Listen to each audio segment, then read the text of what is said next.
This first example has us finding the velocity of the color after it is moved. So if all we need is velocity, we can probably do an energy method. We don't have forces applied other than a spring, which could be classified as potential energy, and its own weight. So that's pretty nice. 4 kilogram color, it's initially going 2 meters per second. We know the spring constant, and we know it's unstretched when the spring is 0.2 meters long. And we're going to stretch it to some other distance here at B, where we want to find its velocity. So let's use our conservation of energy equation between A and B. Those will be our 2 points. Okay, because that'll be nice and easy, right? We know it's going to be essentially squished zero point 0.1 meters, right? If it's unstretched at zero point 0.2, so it's squished zero point 0.2. And then by the time we get here, this is a 0.3, 0.4, zero point 0.5 triangle. So it'll be stretched out to 0.5 at B, and we'll be on our way. So there we have it. There's our zero point 0.3 meters there because it's 0.4 radius minus 0.1 there. This is a constant radius.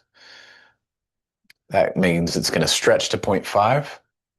And I'm going to call this ground zero here. That's what I'm calling my datum is running through point A. If you'd rather do it through point B, go for it. That's going to work too.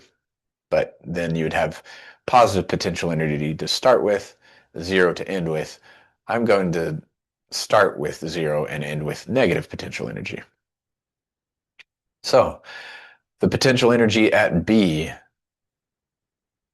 if we are starting from here and going down, the potential energy has both the stretch and the change in height potential, right?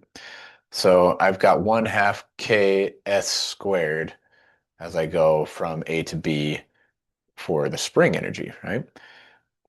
So I went from 0.5, or I went from 0.2 to 2.5 here. And that gets squared times k, or it's 1/2 times k times s squared. And you might be thinking, wait a second. Doesn't this need to be 0.1? And we're not doing the total change here. What we're doing here is S is relative to its unstretched position, right? So it has been stretched 0.3 relative to its unstretched position. Which, what does that mean? At point A, it will also have spring potential energy. So we went from having some to having more, which is something to think about there for a second. But we don't want to plug in the change in potential energy here.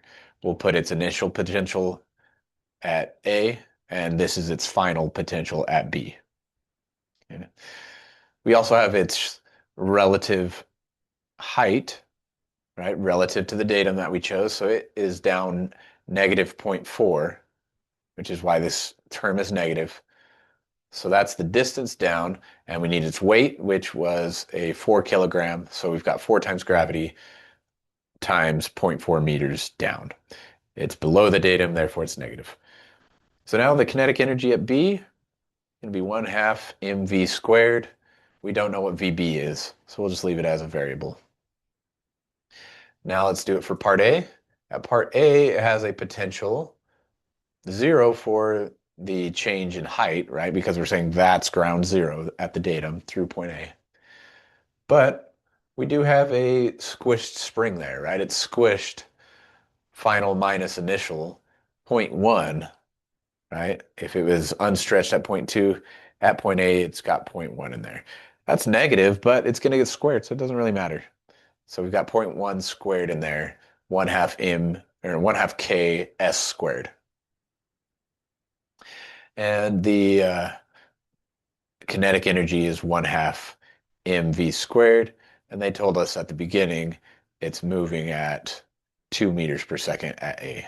So there's our kinetic energy and our potential energy for everything there. So with that, let's plug it all in. VA, there it is, plus TA, there it is, 1/2. Trying to see what happened here. Oh, no. Yeah, okay. A little goofy. They said VB plus TB first. That's what this is. Equals VA plus TA. I mean, same equation. I just would have gone from A to B. Just me. But there we go. Everything in here except for VB is known, and you could solve it for VB. So really pretty nice. We just calculated kinetic and potential energies.